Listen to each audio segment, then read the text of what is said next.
Good morning student. आज हम जलमंडल के बारे में पढ़ेंगे। जल पृथ्वी पर जीवन का आधार है।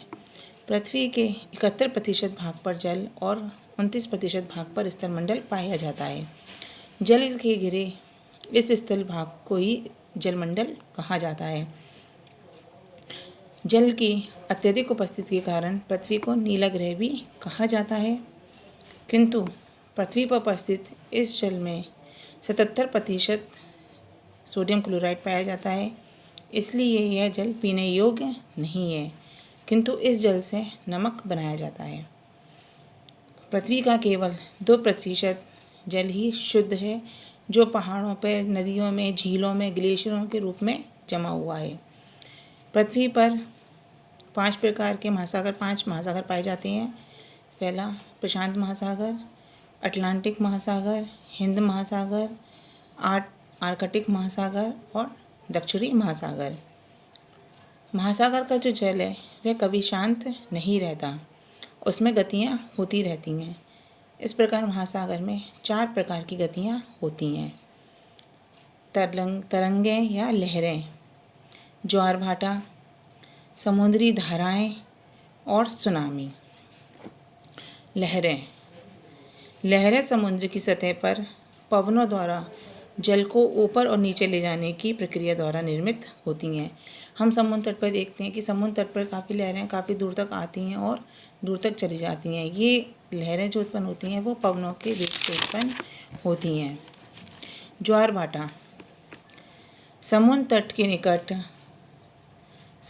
के निकट का जल एक निश्चित अंतराल पर प्रतिदिन दिन में 2 बार ऊपर उठता है और 2 बार नीचे होता है।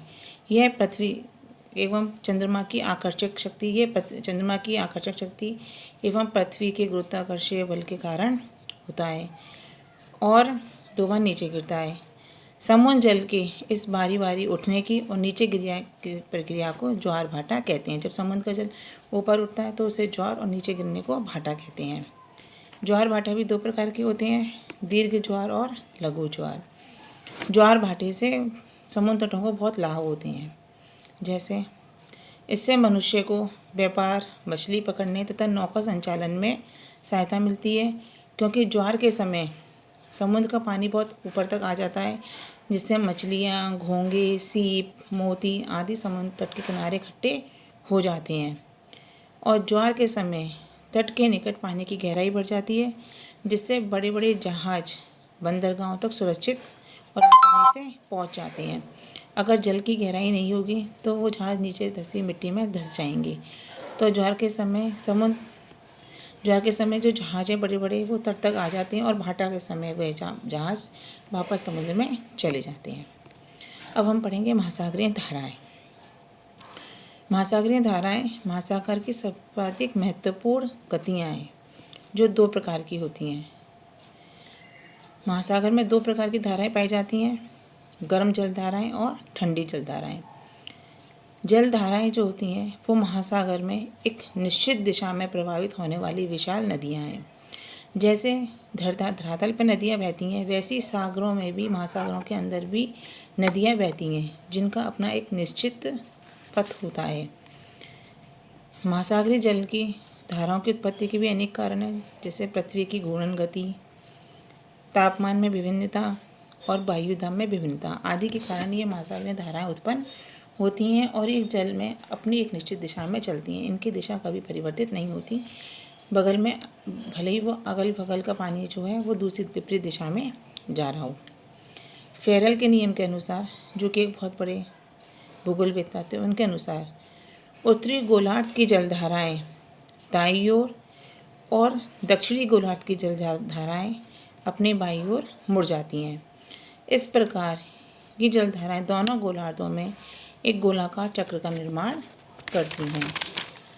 गर्म जलधाराएं, जो धाराएं भूमध्य रेखा से ध्रुवों की ओर जाती हैं, वे जलधाराएं गर्म होती हैं, क्योंकि भूमध्य रेखा पर जल बहुत तापमान अधिक होने के कारण जल बहुत अधिक गर्म होता है। तो जो भूमध्य रेखा से ध्रुवों की ओर जाती हैं वे जलधाराएं गर्म, और जो ध्रुवों से भूमध्य रेखा की ओर आती हैं वे जलधाराएं ठंडी होती हैं। महासागरों की मुख्य जलधाराएं हैं, जैसे गल्फ स्ट्रीम, यह अटलांटिक महासागर की जलधारा है जो ध्रुवों की ओर जाने वाली गर्म जलधारा है। लैब्राडोर धारा ये ठंडी जलधारा है। क्यूरोशियो ये गर्म जलधारा है।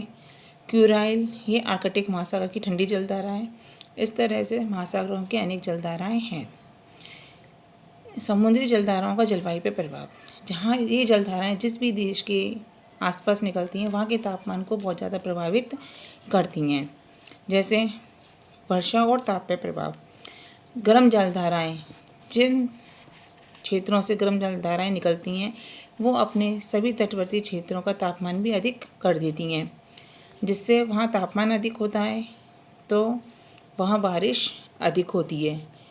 और जहाँ ठंडी जलधाराएं निकलती हैं जिस तरह से वो अपने समीप पर तटवर्ती क्षेत्रों में तापमान को कम कर देती हैं, जिससे वहाँ बारिश कम होती है और रेगिस्तानों का निर्माण होता है।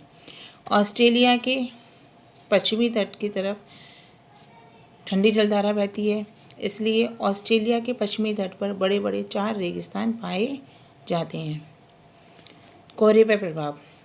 जहाँ गर्म और ठंडी जलधाराएं मिलती हैं आपस में वहाँ घना कोहरा छाता है, जिससे कोहरे में फंसकर जलयान जो है वो अपना रास्ता भटक जाते हैं और उन्हें काफ़ी हानि होती है। किंतु जहाँ कोहरा ज़्यादा होता है उन स्थानों पर प्लैंक्टन्स नामक घास का निर्माण होता है और जो मछलियों का भोजन होता है। अतः जहाँ पर गर्म और जलधाराएं मिलती हैं वहाँ मछली पालन बहुत अधिक मात्रा में किया जाता है। सुनामी एक जापानी शब्द है। समुद्र में उठने वाली बहुत तीव्र गति की लहरों को सुनामी कहा जाता है। सुनामी अचानक से बहुत तीव्र गति से निकलती है और तूफान की तरह से वो अपने आसपास के सभी को तबाह कर वापस चली जाती है। समुद्र के धरातल पर कुछ स्थलाकृतियाँ भी पाई जाती हैं, जैसे कि कंदरा स्तंभ। महासागरों के धरातल पर बने स्तंभों को पातलीय स्तंभ कहते हैं। इन स्तंभों की या स्थलाकृतियों का निर्माण समुद्र के धरातल पर फूटने वाले ज्वालामुखी क्रियाओं से होता है। महासागरीय निक्षेप। महासागरीय तली में जमा अवसादों को महासागरीय निक्षेप कहते हैं। ये अवसाद चट्टानों के अपक्षेप, अपरदन, समुद्री जीवों के अवशेषों आदि से निर्मित होते हैं और ये एक के ऊपर मलबे के रूप में दबते चले जाते हैं। और जब ये मलबा इतना ज़्यादा हो जाता है कि समुद्र के ऊपर निकल आता है तो वो द्वीप का रूप धारण कर लेते हैं। Thank you.